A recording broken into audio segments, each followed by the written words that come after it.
டேய் ஆகாஷ், இந்த இடம் நல்லா இருக்குல்லடா, அழகா இருக்குல்ல.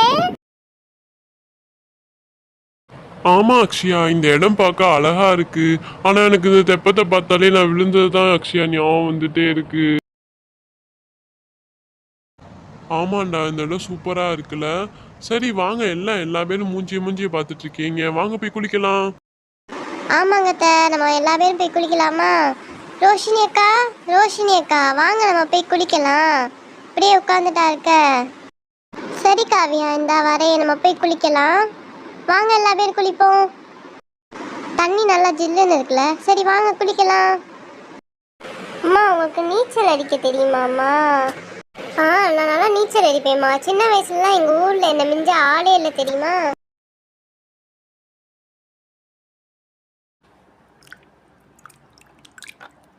காவியா, உனக்கு நீச்சல் அடிக்க தெரியுமா?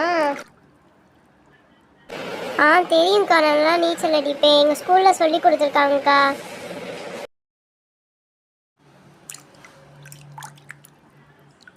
மாப்பிள்ள, தண்ணி ரொம்ப ஜில்லுன்னு இருக்கு, வாங்க. இந்த இது நல்லா இருக்கு, எனக்கு ரொம்ப பிடிச்சிருக்கு. இப்படியே படுத்துட்டு அந்த வானத்தை பார்க்க எவ்வளோ அழகா இருக்கு. எங்கள் அம்மாட்ட எப்பயோ சொன்னேன், வாங்கம்மா போகலாம். ஆனால் எங்கள் அம்மா கேட்கவே இல்லை. பிள்ளைங்களுக்கெல்லாம் லீவ் விட்டதுக்கப்புறம் போகலான்னு சொன்னாங்க. அதுக்கடுத்து வரல. நல்ல வேலை இப்பயா நம்மளாம் கூட்டிகிட்டு வந்தாங்களே. என்ன அக்ஷயா அக்கா, சூப்பராக இருக்கா? நல்லா ஜாலியாக இருக்கீங்க போல. என்ன அக்ஷயா, நீ இவ்வளோ டைட்டாக பிடிச்சிக்கிட்ட? அவ்வளோ பயமாக இருக்கா? ஆகாஷ்லாம் பாரு எப்படி போய் நீச்சல் அடிக்கிறான்னு. நீயும் போய் அடிக்க வேண்டியதானே?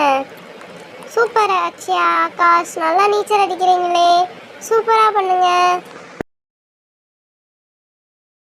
சரி ரோஷினி, வா நம்ம 2 பேர் போய் தோப்போமா?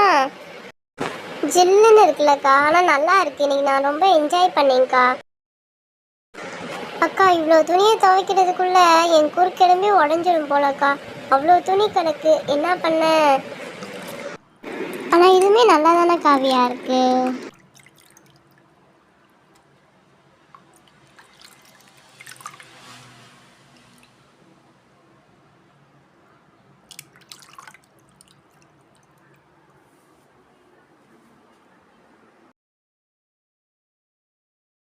அப்பாடா, எப்படியோ துவைச்சிட்டோம் காவியா. நல்ல வேலை, இப்போதான் நிம்மதியாக இருக்கு.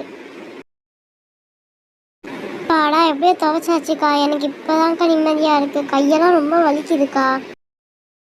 சரிவா, கொஞ்ச நேரம் தான், நம்ம போய் காய போட்டு வருவோமா?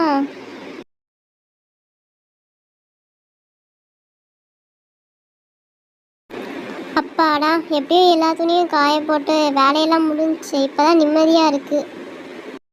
பாவம் காவியா, அவள் கை வலிக்குதுன்னு வேற சொல்லிட்டு இருந்தா. இவர் வேற வெக்கேஷன்னு கூட்டிகிட்டு வந்து இப்படி நம்மளை வேலை வாங்க வேற வைக்கிறாரு. ஐயோ. சரி, எப்படியோ வேலையெல்லாம் முடிஞ்சுல. நீ வீட்டுக்கு கிளம்ப வேண்டியதுதான். போயிட்டு நீ வீட்டில் இருக்க வேலையை வேற பார்க்கணும்.